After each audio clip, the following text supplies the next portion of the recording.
Hey guys, welcome to Comic Basics. I'm Joel, and today's episode, The Death of Gwen Stacy.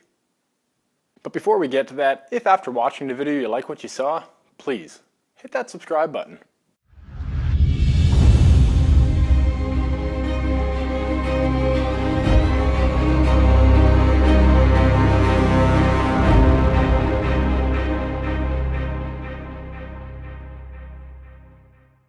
Whether you've watched The Amazing Spider-Man 2 starring Andrew Garfield and Emma Stone, or have been an avid reader of comics, by now you must be aware that Gwen Stacy dies. In fact, she dies in Amazing Spider-Man number 121, released in June of 1973. As the story goes, Stan Lee, co-creator of Marvel Comics, was getting ready to head over to Europe for a business trip. Writer Gerry Conway, editor Roy Thomas, and inker John Romita Sr. approached him with the idea to kill off Gwen Stacy. In a hurry and wanting to leave, Lee gave them the green light.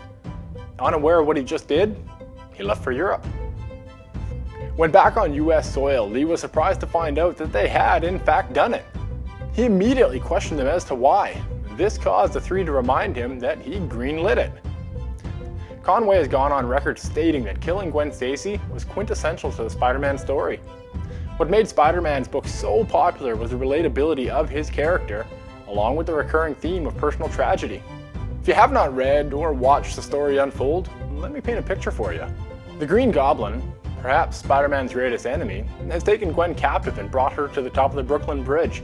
At this point, the Goblin and Spider-Man begin to fight, and ultimately, the Goblin throws Gwen off the bridge. Spider-Man, seeing the love of his life falling to her demise, takes aim with his web shooters and catches her. He brings her back up to not only find out that she had perished during the fall, but Gwen Stacy's death was a result of his web breaking her fall and neck. The story has been well documented since its inception. So why was this such an important event in the history of comics? The Gwen Stacy death is widely thought of as doing the following. It's considered the moment when comic books left the more innocent Silver Age and entered the darker Bronze Age. It's shown that even through his best intentions, Spider-Man cannot stop all tragedies. At the time, it was considered unimaginable to kill off such an important character. The story opened the floodgates of main character deaths. So then I ask you, why was it a story that had to happen? The 1970s was a time of transformation for the United States. Behind it were simpler times, and ahead of it lie political turmoil. The themes that faced the US transcended into mainstream popular culture. Marvel Comics began to act out against authority. Its efforts started when they dropped the Comics Code Authority stamp of approval from its comic books.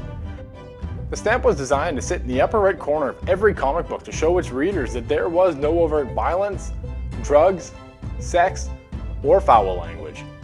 Marvel made 3 issues, Amazing Spider-Man 96, 97, and 98, in which the stamp was not on the cover of the book.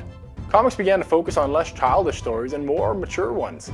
We began to see issues that discussed racism, drugs, poverty, sex, and more.